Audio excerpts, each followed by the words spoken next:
ज्या ठिकाणी शासन फक्त वन विभागामध्ये काय वन विभागात त्याच्यामधून मोबाईल वन विभागामध्ये असलेली घरं निर्मित होणार नाही, मिलिटरीच्या जागांवरची निर्मित होणार नाही। एरवी सिडको कलेक्टर लँड महापालिकेची जागा असेल म्हणजे नियोजन रस्ते विषयामध्ये आले ते बाजूला साधा लागेल।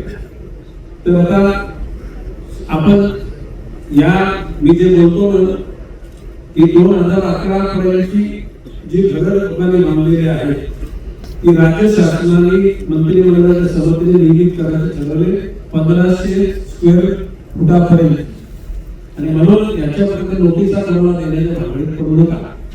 एमआयडीसी तलाठी केलेली आहे, एमआयडीसी हा जीआर निघण्याच्या 2 दिवस अगोदर टेंडर काढलेलं आहे। त्यांची घराला काय अडचण ज्या दिवशी गरज पडेल ना त्याची गरज नाही करतो मंत्रिपद बाजूला